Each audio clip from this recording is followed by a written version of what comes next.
We're going to backtrack a little bit now and go over the Encountering Conflict unit that we did on Life of Galileo from earlier in the year. This should help you consolidate some of your thoughts and ideas and also remind you of what we covered way back in term 1, 2015. Okay, here we go. You will remember Hobbes, our 17th century English philosopher. So Hobbes is obviously a great one to touch on in terms of theory. As you'll remember, there are several different ways you can map out an essay, but including a theorist is always a good idea. So this example of how to incorporate Hobbes into your writing is an excellent one. It could be used as part of an introduction if it suited the prompt. Or of course it could be part of a broader paragraph. So you might like to start off with this topic sentence: the nature of conflict has been debated and hypothesised for centuries, but the motivation behind discord is often one of a common denominator. So look, that's actually quite a good generic topic sentence, because your common denominator can be whatever the prompt is asking you for. So really, in terms of a generic topic sentence, if you're struggling, then I would be inclined to steal that one and think about it in terms of whatever prompt you're given on the day for the exam. The paragraph continues on. Naturalist theories of conflict pinpoint man as being majorly concerned with the desire for power after conflict. The 17th century English philosopher Thomas Hobbes acknowledged that whilst humans are social, they are also conflict prone. Again, this is all very broad. Hobbes identified pride as being another disposition of human nature and argued that since the desire for power is inherent, conflict is therefore inevitable. And as you would remember, we used Hobbes for a discussion of fear. If you go back and read over your notes on Hobbes, you'll be able to draw on quite a few different areas of knowledge, and that will enable you to connect between him and whatever prompt you get. Now, key scenes of conflict within Galileo. So you need to think about these, and you also need to think about how you could connect these with Thomas Hobbes. So we know that Brecht examines the conflict between reason and belief, okay, specifically science and religion. The play explores what happens when the powerful and wealthy representatives of traditional church come into conflict with the more enlightened people who pursue scientific and rational reasoning. So we know that Brecht uses Galileo as a conduit or vehicle to challenge beliefs as well as layers of ambiguity in the human psyche. So he uses Galileo to kind of represent his own skepticism, if you like, or the way he challenged authority as a playwright. So, you know, as you would remember, Brecht and Galileo have a lot in common. You should have a look at your notes to go back to the different scenes that you should focus on in terms of the play here. Okay, so here we have the bringing together, if you like, of specific example from the play, as well as a reference to the Enlightenment period. So this will provide a nice connection between Hobbes and Brecht and Galileo, and getting quite specific about what goes on in the play. So when individuals challenge existing beliefs and question the law of the land, then conflict prevails. Again, a really lovely, broad topic sentence that could be used or tweaked, if you like, for various topics. Historically, scientists have challenged the beliefs and ideologies of the church, as these theories, hypotheses, and research into new areas has suggested alternative ways of thinking and understanding. So as you would remember, we need to narrow down slightly through a bridging or transitional sentence, which is what we've done here. And then we move on to a specific period of history. So what we've got is, in the first sentence, you've got individuals here. Then we talk about history, and then we narrow it down to a specific time in history. The 17th century, that should say 17th century, was a new world, and whilst the Renaissance flourished throughout Europe, new discoveries were being made. Artists, scientists, philosophers, and inventors, this gives us lots of scope for discussion, found new and interesting ways to help mankind progress into the future. The printing press enabled the dissemination of ideas, whilst the telescope brought man closer to the universe. You'll notice that we're almost halfway through the paragraph and we haven't mentioned Galileo. That's because you've got to remember that this essay is about ideas rather than the text itself. You've got to bounce the text or bounce your ideas off the text, but just remember, don't leap into a discussion of Galileo in your second sentence or in your topic sentence. That's not what the assessor wants. They want you to drive the essay with your own point of view and your own ideas. Okay. Although such inventions enabled progress to occur, they also became a catalyst for great conflict. So we've gone from individuals to history broadly, to the 17th century, so we're quite specific, and now we're talking about different kinds of individuals, so again, more specific, and here we talk about a specific part of technology. This concept is challenged in Brecht's 17th century play Life of Galileo, whereby the protagonist is forewarned by his close friend Sagredo about the dangers of challenging the traditional beliefs of the church. By suggesting that the earth is no longer the centre of the universe, he creates the question of where God might exist in this new cosmography. His friend warns Galileo about challenging this truth, particularly given the tragic circumstances of Giordano Bruno in 1600. While Sagredo predicts his dear friend's demise, Galileo is adamant to seek the truth no matter what and reaffirms his adamant belief in humanity. Don't repeat adamant there. In humanity's openness to reason and the pursuit of truth. It is in this way that Brecht uses Galileo as a conduit to show that it is possible to see the world in different ways through the lenses of conflict. So a couple of typos there, but you get the idea in terms of structure. Start off broad, slowly narrow it down, then get into your discussion, and then bring it back to the prompt. Okay, which brings me to everyone's favourite structural essay icon, Nicki Minaj. Yes, Nicki Minaj's boobs are even bigger than context essays are even bigger with context essays than they are with text response essays. Yes, I am committing the crime of objectification here, and I apologise for that, but bear with me. And be reminded that this is a really great way to remember that you must start off broad, tighten your analysis, so the middle section of your paragraph needs to be narrow, it needs to be focused and detailed, and draw on the text or draw on specific quotations from whoever you're discussing in your context essay, and then bring it back to the essay topic. Obviously, this linking section where you bring it out to the breadth at the end of the paragraph needs to connect the essay question with your topic sentence. So what you want to do is think about what it is exactly that you're trying to say and how your topic sentence brings an argument that adds to your contention. Okay. Now, what I think is, and we did this earlier in the year, but you could have another go at it as a revision task. So this provides you with some pretty good meat in terms of a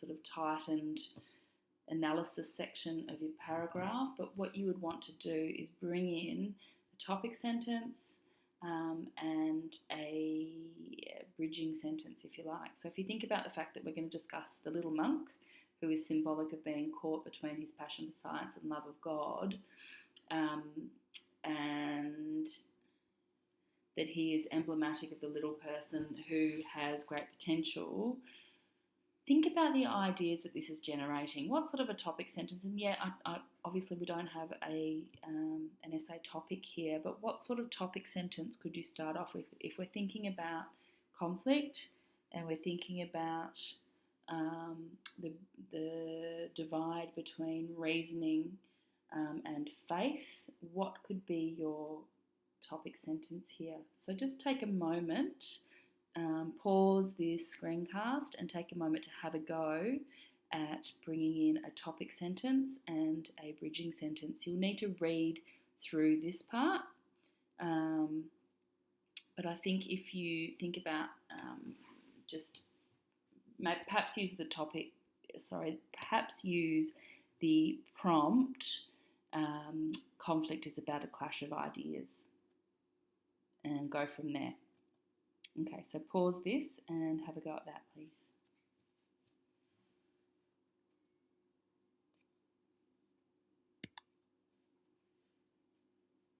Okay, so now we're going to have a go at the essay prompt. Fear is the seed from which conflict grows. Now, I know we did this one earlier in the year, but you could use another essay topic, obviously, another essay prompt, and have another go using the same material. That's fine. But as a revision exercise, it might be a really good idea to choose one example from that list and have a go at writing a topic sentence. It says here just choose one and write a topic sentence. But I think if you choose one, write a topic sentence and then expand on that. So you'll have to go back to the play, you have to remind yourself of particular characters and their nuances and have a go at writing a paragraph. So I would pause the screencast here and have a go at that.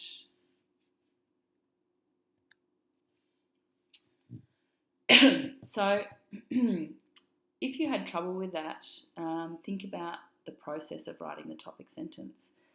So you'll need to, when you're attacking a prompt, you must make sure you write a plan, and I've told you that a million times. So use your plan, figure out where you're headed before you write your topic sentence. So what you want to do is look at the prompt straight away, and I've told you this a million times, but come up with a list of related terms that connect the prompt with your material. You should have a bank of quotations that you take into the exam, that you remember and that you know you'll be able to use for multiple prompts as well. You need to consider the thread you're wanting to build. You should be able to look at a topic, think about your material and come up with a thread straight away. And then the topic sentence should emerge from that, because once you've got your thread, you've got your contention. Once you've got your contention, you can come up with your key ideas that then form the basis of your topic sentences.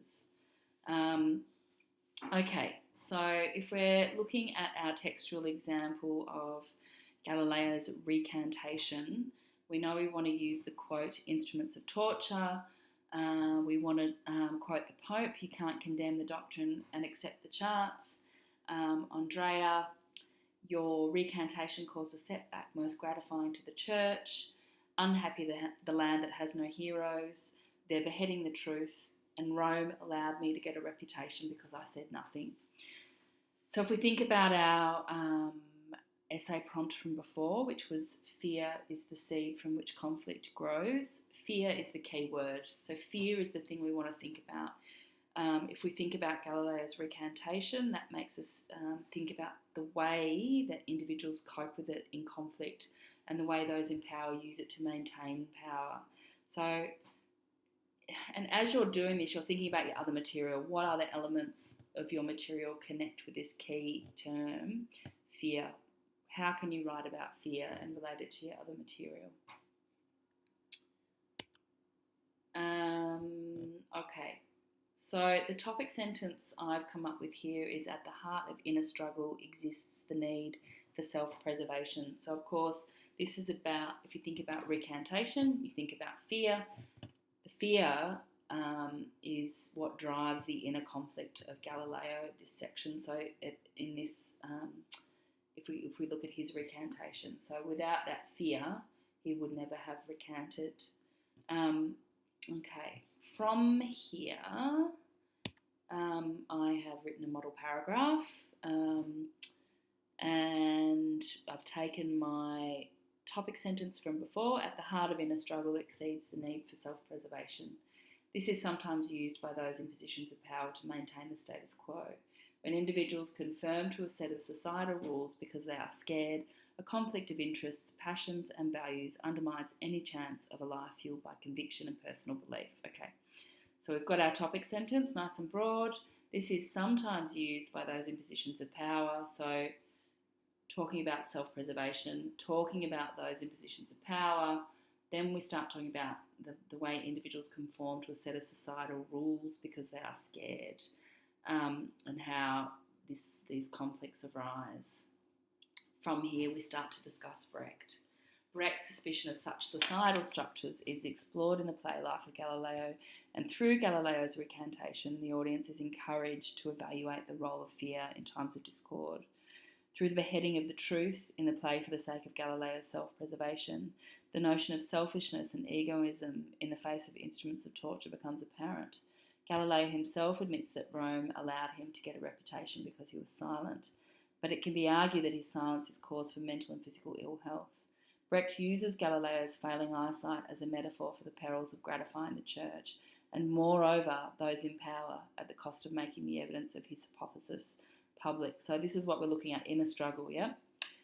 While the installation of fear may help to maintain control and avoid destabilisation, it can also be the root cause for hurtful battles within individuals between their convictions and their need to survive. So already you can see how you can move from this into another idea that connects. So if you're thinking about inner struggle, you want to think about some of the other examples that we looked at in term one. Think about the women involved in Pussy Riot and their internal struggles, the way they battled with the fact that they needed to be there for their own children, but at the same time they had these really strongly held political beliefs that they needed to follow through on. As well, you can think of Chelsea Manning revealing the videos from Collateral Murder. You could also think about Chelsea Manning's personal struggle in terms of her gender, which also connects quite well with the feminism stuff on Pussy Riot as well. Okay, I guess from here, as an exercise, think about how you could connect this sentence here. While the installation of fear may help to maintain control and avoid destabilisation, it can also be the root cause for hurtful battles within individuals between their convictions and the need to survive. What other material could you bring in here?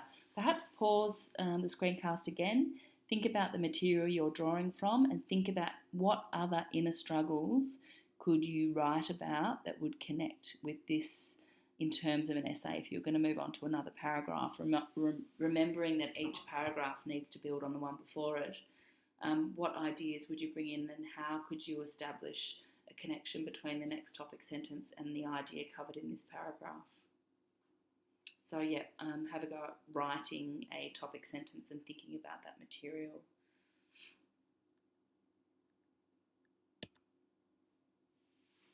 Okay, obviously Brecht is one who went through a great deal of internal struggle.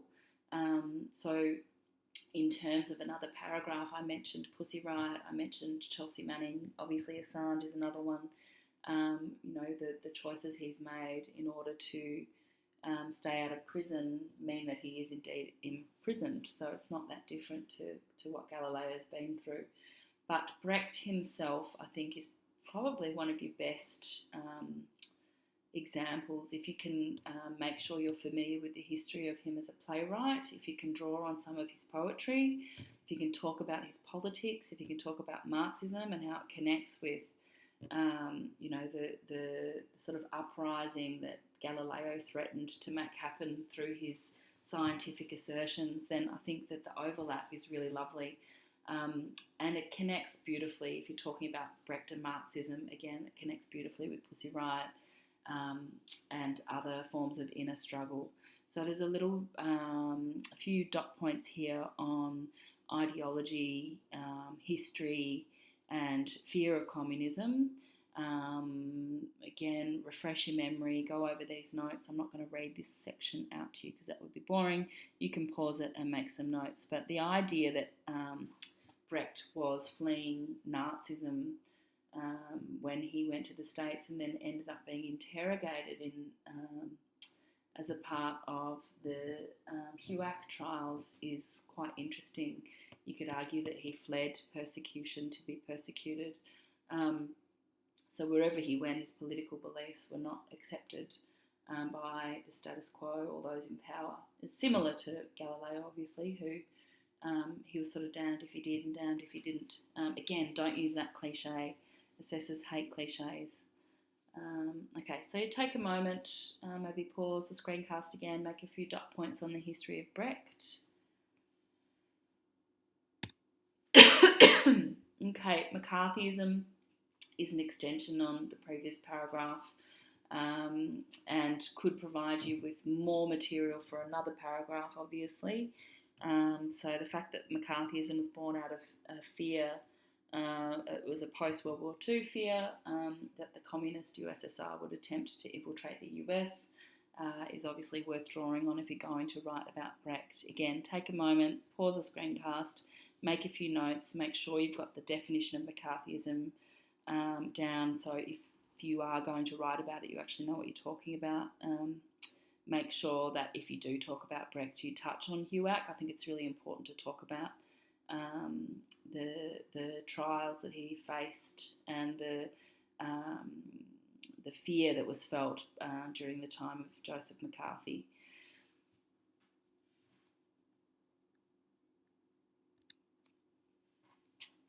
This slide just dot points a couple of the overlaps between Brecht and McCarthyism. So we know in the years of the Cold War and the Red Scare, Brecht was blacklisted by movie studio bosses and interrogated by the House of Un-American Activities Committee. So we know, again, he fled Germany so he could write what he wanted to. He came to America, and then once the war was over and that fear was present, the fear of communism was present in the States, he was compelled to flee again. I think another really good thing to do here is to watch some of the trials and have a look at some of the transcripts. Indeed, his poetry, if you can look at some of the political poetry that Brecht wrote and draw on that in your essays, I think that that's a really great connection you can make with Galileo too, because he just as Galileo wrote the Discorsi, Brecht wrote pages and pages and pages of politically motivated poetry during this time.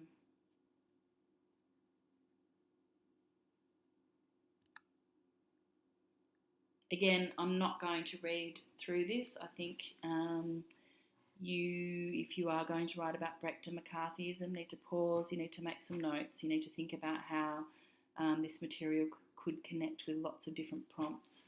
Certainly any questions about power, truth, fear, inner struggle, ideology, any of those things in terms of conflict, this stuff is going to be perfect.